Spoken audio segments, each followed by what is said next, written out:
రెండేళ్ల నమ్మకం, అభివృద్ధి, సంక్షేమం బహిరంగ సభకి ఇచ్చేసిన సుదీర్ఘమైన పరిపాలనా అనుభవం, రాజకీయ అనుభవం ఉన్న గౌరవ ముఖ్యమంత్రి వర్యులు శ్రీ నారా చంద్రబాబు నాయుడు గారికి నా హృదయపూర్వక నమస్కారం. గౌరవ కేంద్ర పౌర విమానయాన శాఖ మంత్రివర్యులు శ్రీ కింజారపు రామ్మోహన్ నాయుడు గారికి నా హృదయపూర్వక నమస్కారం. గౌరవ కేంద్ర కమ్యూనికేషన్లు మరియు గ్రామీణాభివృద్ధి శాఖల సహాయ మంత్రివర్యులు డాక్టర్ పెమ్మసాని చంద్రశేఖర్ గారికి నా హృదయపూర్వక నమస్కారం. భారతీయ జనతా పార్టీ రాష్ట్ర అధ్యక్షులు శ్రీ పివిఎన్ మాధవ్ గారికి, గౌరవ సమాచార సాంకేతిక ఎలక్ట్రానిక్స్ కమ్యూనికేషన్స్ మరియు రియల్ టైమ్ గవర్నెన్స్ శాఖ మంత్రివర్యులు సోదరులున్న శ్రీ నారా లోకేష్ గారికి నా నమస్కారం. గౌరవ శాసనసభ్యులు చంద్రగిరి నియోజకవర్గం శ్రీ పులివర్తి వెంకటమణి ప్రసాద్ గారికి నా హృదయపూర్వక నమస్కారం. జనసేన ఈ కార్యక్రమంలో పాల్గొంటున్న సహచర మంత్రివర్గ సభ్యులకి, శాసన మండలి మరియు శాసనసభ సభ్యులందరికీ, ప్రజాప్రతినిధులకు, నాయకులకు, అలాగే ఇక్కడికి విచ్చేసిన ప్రజలందరికీ, మీడియా మిత్రులకు మరియు మీడియా మాధ్యమాల ద్వారా ఈ కార్యక్రమాన్ని వీక్షిస్తున్న ప్రజలందరికీ నా హృదయపూర్వక నమస్కారం. ముందుగా ప్రధానమంత్రి గారు సుదీర్ఘమైన కాలం పరిపాలనలోకి ఉన్న ప్రధానమంత్రిగా భారతదేశంలో మొట్టమొదటిసారి అన్ని రికార్డులను అధిగమించి, అంతకుముందు జవహర్లాల్ నెహ్రూ గారి సుదీర్ఘమైన వారి రూలింగ్ని కూడా అధిగమించి ఈ రోజున గౌరవ ప్రధానమంత్రి శ్రీ నరేంద్ర మోడీ గారికి కూటమి సభ్యులందరి తరపున, కూటమి ప్రభుత్వం తరపున వారు దిగ్విజయంగా అందరినీ సర్పాస్ చేసి ప్రీవియస్ మన ప్రధానమంత్రులైన జవహర్లాల్ నెహ్రూ గారిని కూడా సర్పాస్ చేసి ఆయన ముందుకెళ్ళి సుదీర్ఘకాలంగా సేవ చేస్తున్న ప్రధానమంత్రిగా ఖ్యాతికెక్కిన ప్రధానమంత్రిగా నరేంద్ర మోదీ గారికి మరోమారు నా ధన్యవాదాలు, మరోమారు నా శుభాకాంక్షలు తెలియజేస్తాను. ఈ కార్యక్రమం 9వ తారీఖు జరగాల్సిన కార్యక్రమం, కానీ ఆ రోజున దురదృష్టవశాత్తు ప్రైవేటీకరణ కాకుండా ఆపుకున్న మన ఎన్డీఏ ప్రభుత్వం, నారా చంద్రబాబు నాయుడు గారి నాయకత్వంలో, ప్రధానమంత్రి గారి ఆశీస్సులతో, ఎన్డీఏ సమిష్టి కృషితో స్టీల్ ప్లాంట్ ప్రైవేటీకరణ కాకుండా ఆగింది. దురదృష్టవశాత్తు ఒక బ్లాస్ట్ జరగటం వల్ల 8 మంది నిండు ప్రాణాలు కోల్పోవటం, ఆ రోజున గౌరవ ముఖ్యమంత్రి గారు ఫోన్ చేసి మాట్లాడుకున్నాం. ప్రాణాలు కోల్పోయిన ఈ సందర్భంలో, ఈ దుర్ఘటన జరిగిన సందర్భంలో మనం ఈ విజయోత్సవ సభ బాగున్నదని చెప్పి పెద్ద మనసుతోటి ఆ రోజు గౌరవ ముఖ్యమంత్రి నారా చంద్రబాబు నాయుడు గారు దాన్ని పోస్ట్పోన్ చేసి ఈ రోజుకు పెట్టారు. మనస్ఫూర్తిగా అలా నిర్ణయం తీసుకున్నందుకు వారికి ఈ సభ తరపు నుంచి ఈ వేదిక తరపు నుంచి మనస్ఫూర్తిగా వారికి నా ధన్యవాదాలు తెలుపుతా ఉన్నాను. ప్రజాస్వామ్యంలో అంతిమ న్యాయ నిర్ణేతలు ప్రజలు తమ తీర్పు ద్వారా దేశం కానీ రాష్ట్రం కానీ ఎటువైపు నడవాలో నిర్ణయిస్తారు. అటువంటి ప్రజలు బలంగా మాట్లాడినప్పుడు అది కేవలం ఒక రాజకీయ నిర్ణయం కాదు, ఒక సందేశం, ఒక హెచ్చరిక, ఒక దిశానిర్దేశం అవుతుంది. 2024లో ప్రజలు ఒక రాజకీయ సంస్కృతిని తిరస్కరించారు, భయాన్ని తిరస్కరించారు, అహంకారాన్ని తిరస్కరించారు, అధికారమే అంత అన్న భావజాలాన్ని తిరస్కరించారు. ప్రజాస్వామ్యంలో ప్రజల కంటే ఎవరు పెద్దవారు కాదని మరోసారి గుర్తు చేశారు. అందుకే 2024లో చేసినట్టు కొన్నిసార్లు ప్రజలు కేవలం ఓటు వేసి వదిలిపెట్టరు, చరిత్ర రాస్తారు. 2024లో ఆంధ్రప్రదేశ్ ప్రజలు చేసింది అదే. ఆ తీర్పు ఈ రాష్ట్రానికి మళ్ళీ ఆశనిచ్చింది.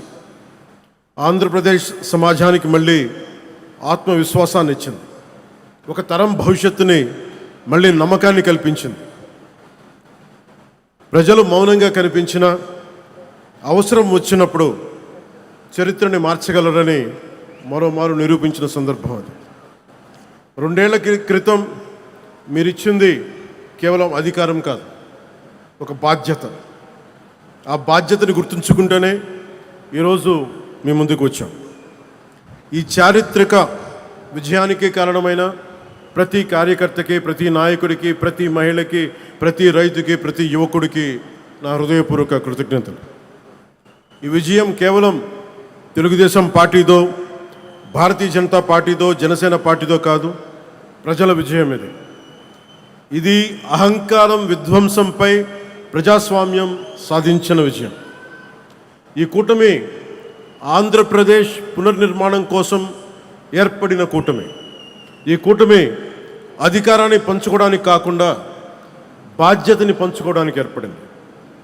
దేశానికి ప్రధానమంత్రి శ్రీ నరేంద్ర మోదీ గారి దూరదృష్టి, రాష్ట్రానికి ముఖ్యమంత్రి శ్రీ నారా చంద్రబాబు నాయుడు గారి అనుభవం, ప్రజల ఆకాంక్షలను ప్రతిబింబించే జనసేన సంకల్పం, ఈ 3 శక్తులు కలిసినప్పుడే ఆంధ్రప్రదేశ్ పునర్నిర్మాణానికి బలమైన పునాది ఏర్పడింది. కూటమిలో జనసేన 21 సీట్లతోటి సర్దిపెట్టుకునే సందర్భంలో చాలామంది వివిధ రకాలుగా విమర్శించారు. కానీ మేము 21 సీట్లతో రాజీ పడలేదు. ఆంధ్రప్రదేశ్ భవిష్యత్తు కోసం 21 సీట్లకి జనసేన పరిమితాన్ని చేశాం. ఆ త్యాగానికి ప్రజలు ఇచ్చిన సమాధానమే 100% స్ట్రైక్ రేట్.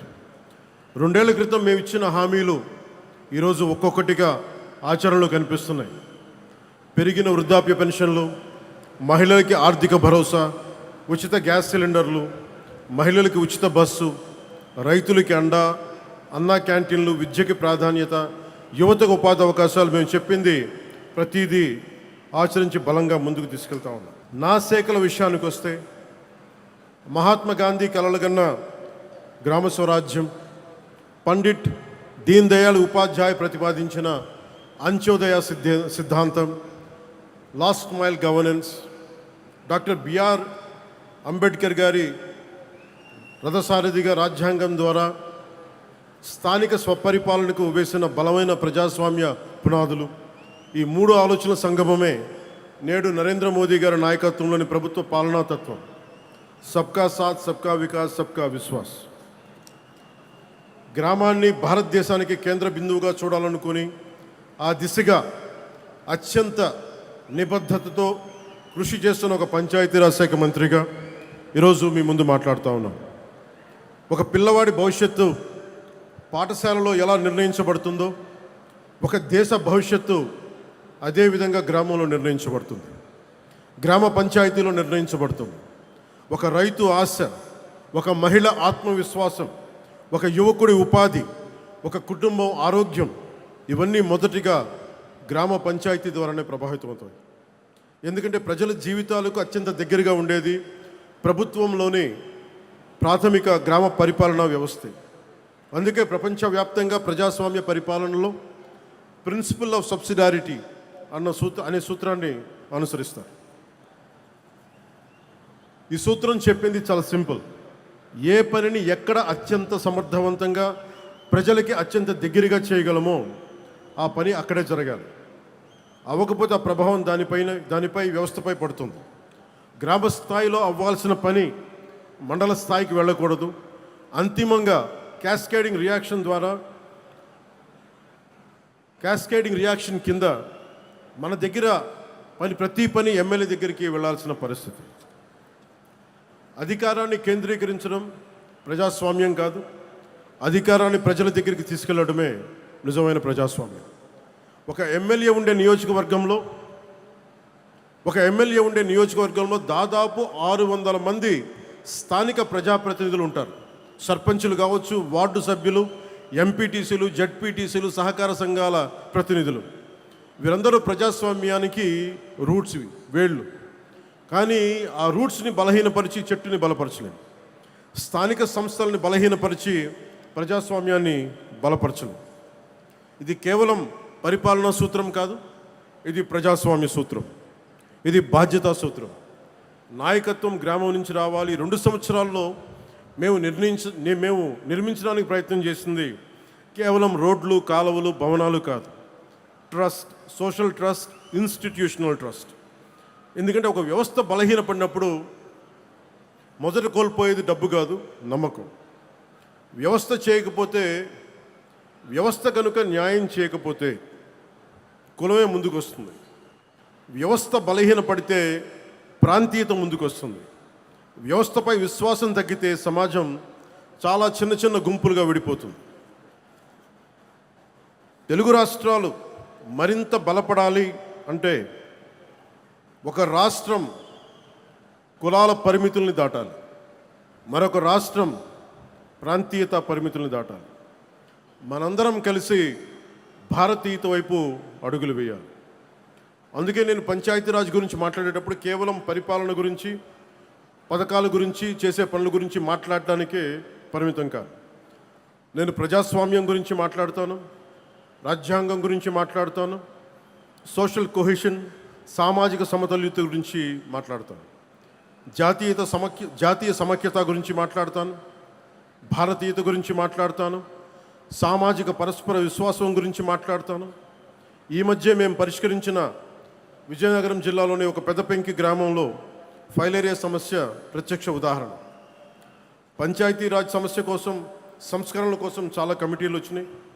ఒక Balwant Rai Mehta committee, Ashok Mehta committee, GVK Rao గారి కమిటీ, ఎల్ఎం సింఘ్వి కమిటీ. ఈ ప్రయాణం చివరికి 1972లో 73వ రాజ్యాంగ సవరణగా రూపుదిద్దుకుంది. 93 నుండి పంచాయతీరాజ్ రాజ్యాంగ సంస్థలకు రాజ్యాంగ హోదా లభించింది. రాజ్యాంగంలోని ఆర్టికల్ 243 243 నుండి 243 వరకు పంచాయతీరాజ్ శాఖకు రక్షణ లభించింది. 11వ షెడ్యూల్ ద్వారా 29 అంశాలు గ్రామీణ స్వయం పాలన పరిధిలోకి వచ్చాయి. ఇది ప్రపంచంలోనే అతిపెద్ద ప్రజాస్వామ్య వికేంద్రీకరణ ప్రయోగం. దాదాపు 2.6 lakhs గ్రామ పంచాయతీలు, 30 లక్షలకు ఎన్నికైన స్థానిక ప్రతినిధులు, వారిలో 14 లక్షల పైగా మహిళలు. ఇది ప్రపంచంలోనే అతిపెద్ద గ్రాస్ రూట్స్ డెమోక్రటిక్ వర్క్. ఇవన్నీ ఎందుకు చెప్తున్నామంటే, ఇన్ని వ్యయ ప్రయాసలు కూర్చి ఇన్ని రకాల చట్టాలు చేస్తే ఆ వ్యవస్థ నిజంగా అధికారాన్ని గ్రామానికి ఇచ్చిందా? రాజ్యాంగం అధికారాన్ని ఇచ్చింది, కానీ ఆ స్ఫూర్తి అమలు అయిందా? నిధులు గ్రామానికి చేరాయా? నిర్ణయాధికారం గ్రామానికి చేరిందా? బాధ్యత గ్రామానికి చేరిందా? నేను పంచాయతీరాజ్ శాఖ బాధ్యతలు స్వీకరించిన తర్వాత రాజ్యాంగం చట్టాలు పుస్తకాలు తిరగేసి రివ్యూలు చేసి ఈ ప్రశ్నలకి సమాధానం వెతుకుతూ రాష్ట్ర వ్యాప్తంగా అధ్యయనం చేశాం. నాకు ఎదురైన మొదటి సమాధానం, సార్ బ్లీచింగ్ పౌడర్ కొనడానికి కూడా డబ్బులు లేవు, సార్ జెండా పండుగ చేయడానికి కూడా డబ్బులు లేవు. వీటితో మనం వారసత్వంగా పొందిన పరిస్థితి ఏంటంటే, గ్రామ పంచాయతీలకు రావాల్సిన కేంద్ర నిధులు నిలిచిపోయాయి. అనేక పంచాయతీలు అప్పుల బారిన పడ్డాయి. విద్యుత్ బకాయిలు వేల కోట్లకు చేరాయి. గ్రామస్థాయి పరిపాలన బలహీనపడింది. సర్పంచుల గౌరవం గురించి ఇంకా చెప్పాల్సిన అవసరం లేదు. అక్కడి నుంచే ప్రారంభమైంది institutional diagnosis, Panchayati Raj institutional diagnosis. రాజ్యాంగం పంచాయతీలకి హోదా ఇచ్చింది, కానీ జీవం పొయ్యాల్సింది మనమే. పంచాయతీలకు సరిపడా డబ్బు ఎందుకు ఉండట్లేదు? ప్రతి చిన్న పనికి పంచాయతీ ఎందుకు చూడాలి? ఎందుకు ప్రతి సమస్య ఎమ్మెల్యే దగ్గరికి ఎందుకు వెళ్ళాలి? సర్పంచ్ ఎన్నికవుతాడు, కానీ అధికారాలు వేరే చోట ఎందుకు ఉంటాయి? ఇవన్నీ ఆలోచిస్తేప్పుడు మాకు అర్థమైంది, సమస్య నిధుల కొరత మాత్రమే కాదు, సమస్య బాధ్యతల స్పష్టత లేకపోవడం. అథారిటీ ఒక చోట, రెస్పాన్సిబిలిటీ ఇంకో చోట, అకౌంటబిలిటీ మరో చోట. ఈ 3 విడిపోతే వ్యవస్థ బలహీనపడుతుంది. దీనినే బ్రోకెన్ గవర్నెన్స్ చైన్ అనొచ్చు. అందుకే మేము ఒక ప్రాథమిక సూత్రాన్ని ముందుకు తీసుకొచ్చాం. గ్రామ సమస్యలకి పరిష్కారం గ్రామంలోనే వెతకాలి. ప్రజల జీవితాలను ప్రభావితం చేసే నిర్ణయాలు ప్రజల సమక్షంలోనే జరగాలి. అందుకే గ్రామ సభలను కేవలం ఒక అధికారిక సమావేశంగా కాకుండా గ్రామ ప్రజాస్వామ్యానికి కేంద్ర బిందువుగా మార్చే ప్రయత్నం చేశాం. గ్రామానికి ఏమి కావాలి, ఎక్కడ రోడ్లు కావాలి, ఎక్కడ తాగునీటి సమస్య ఉంది, ఎవరికి ఇల్లు అవసరం, ఎక్కడ పారిశుద్ధ సమస్య ఉంది, ఈ నిర్ణయాలు కార్యాలయాల్లో కాదు, గ్రామ సభల్లో జరగాలి. ఎందుకంటే ప్రభుత్వానికి కనిపించని సమస్య ప్రజలకు కనిపిస్తుంది. అధికారికి తెలియని అవసరం గ్రామస్తుడికి తెలుస్తుంది. గ్రామ సభ బలపడితే సర్పంచ్ బలపడతాడు. సర్పంచ్ బలపడితే పంచాయతీ బలపడుతుంది. పంచాయతీ బలపడి ప్రజాస్వామ్యం బలపడుతుంది. అప్పుడు మాత్రమే ప్రతి చిన్న సమస్య స్థానిక ఎమ్మెల్యే గారి టేబుల్ మీదకి రావాల్సిన అవసరం ఉండదు. అప్పుడు ఎమ్మెల్యేలు అసలు తమకి నిర్దేశించబడ్డ అసలు బాధ్యతలపై దృష్టి పెట్టగలుగుతారు. ఎమ్మెల్యేలు ఉపాధి విధానాలపై దృష్టి పెడతారు, పరిశ్రమల రాకపై దృష్టి పెడతారు, యువత భవిష్యత్తుపై దృష్టి పెడతారు, రాష్ట్ర భవిష్యత్తును నిర్మిస్తారు. కానీ రాష్ట్ర భవిష్యత్తు నిర్మించే ఈ ప్రక్రియకి ఒక బలమైన లీడర్షిప్ క్యాపిటల్ అవసరం. ప్రజాస్వామ్యంలో నాయకత్వం ఒక రోజులో పుట్టదు. నాయకత్వం పైనుంచి నియమించబడదు, సమాజం నుంచి ఎదుగుతుంది. గ్రామ సభల్లో రూపుదిద్దుకుంటుంది, పంచాయతీలో తీర్చిదిద్దబడుతుంది. అందుకే పంచాయతీరాజ్ వ్యవస్థ కేవలం ఒక స్థానిక పరిపాలనా వ్యవస్థ కాదు, అది ఒక నాయకత్వాన్ని తయారు చేసే ఒక ప్రజాస్వామ్య పాఠశాల. మన గౌరవ రాష్ట్రపతి శ్రీమతి ద్రౌపది ముర్ము గారు తన ప్రయాణం స్థానిక సంస్థల నుండే మొదలుపెట్టారు. ఒక నగర పంచాయతీ కౌన్సిలర్గా రాజకీయ ప్రయాణం మొదలుపెట్టారు. లీడర్షిప్ అనేది కేవలం ఒక రాజకీయ నాయకత్వం కాదు. డాక్టర్ ఏపీజే అబ్దుల్ కలాం నాయకుడు,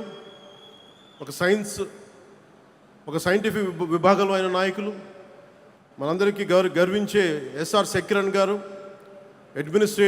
అడ్మినిస్ట్రేటివ్ యాంగిల్లో ఆయన ఒక నాయకులు, ఒక గొప్ప ఉపాధ్యాయుడు కూడా ఒక నాయకుడు, ఒక నిజాయితీ గల అధికారి ఒక నాయకుడు. మనకి పంచాయతీని బలోపేతం చేసే సర్పంచ్ కూడా ఒక బలమైన నాయకుడు.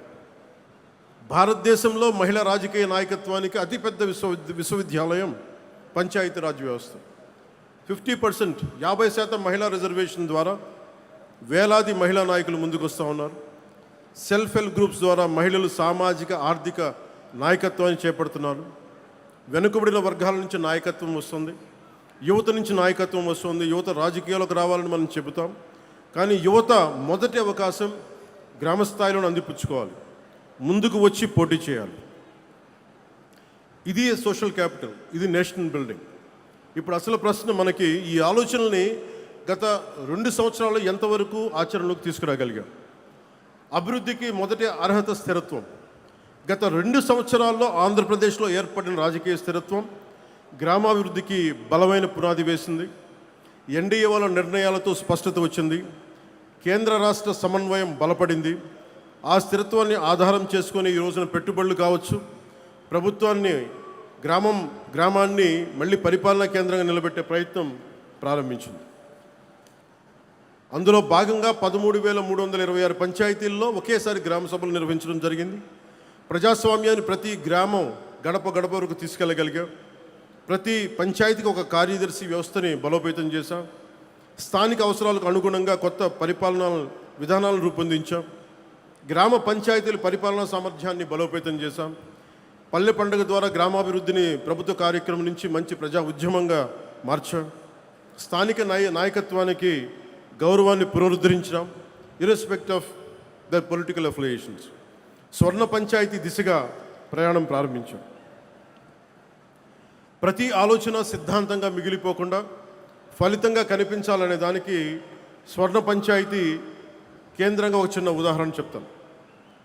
మన ఈ పక్కనే తిరుపతి రూరల్ మండలంలోని శ్రీనివాసాపురం గ్రామ పంచాయతీలో స్వర్ణ పంచాయతీ పోర్టల్ ద్వారా ఆస్తుల వివరాలను శాస్త్రీయంగా అప్డేట్ చేశాం. ఇప్పటి వరకు పంచాయతీ రికార్డ్స్లో కనిపించని అనేక ఆస్తులు వ్యవస్థలోకి వచ్చాయి. ఆస్తుల సంఖ్య 1291 నుంచి 1356కి పెరిగింది. దీని ఫలితంగా పంచాయతీ ఆదాయ సామర్థ్యం 75 లక్షల రూపాయల నుంచి 1,66 లక్షలకి పెరిగింది. ఇక్కడ ₹1 పన్ను కూడా పెంచలేదు. స్వర్ణ పంచాయత్ పోర్టల్లో సమాచారం సరిచేసాం అంతే. ఇది కేవలం ఒక గ్రామ పంచాయతీ కథ కాదు. వ్యవస్థ సరిగ్గా పనిచేస్తే గ్రామాలు ఎంతటి సామర్థ్యాన్ని సృష్టించగలవో చెప్పే ఒక బలమైన ఉదాహరణ. భారతదేశపు అభివృద్ధి ప్రయాణంలో తదుపరి అధ్యాయం ఇక్కడే ఉంది. 2047 నాటికి వికసిత్ భారత్ నిర్మాణం పార్లమెంట్ భవనం నుంచి కాదు, 2.6 లక్షల గ్రామ పంచాయతీల నుంచి ప్రారంభమవుతుంది. భారతదేశ భవిష్యత్ పార్లమెంటులో మాత్రమే కాదు, గ్రామ సభల్లో కూడా రాయబడుతుంది. ఒక చిన్న వాగు ముందుగా తన పరిసర భూములకి నీరు అందించి తర్వాత ప్రధాన నదిలో కలుస్తుంది. అలాగే ప్రతి పంచాయత్ ముందుగా తమ గ్రామాలను అభివృద్ధి చేసుకోవాలి. అప్పుడు మండలం బలపడుతుంది, రాష్ట్రం బలపడుతుంది, జిల్లా బలపడుతుంది. మండలం, జిల్లా, రాష్ట్రం, తద్వారా దేశం బలపడుతుంది. 2 సంవత్సరాల క్రితం ప్రజలు మాకు ప్రభుత్వం ఏర్పాటు చేసే అవకాశం ఇచ్చారు.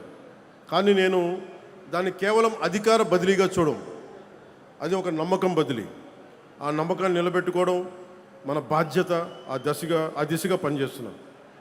నిధుల కోసం మేము పోరాడగలం, విధానాల కోసం నేను పోరాడగలను, అధికారాల కోసం నేను పోరాడగలను. కానీ ప్రజల భాగస్వామ్యం లేకుండా అభివృద్ధి అనేది సాధ్యం కాదు.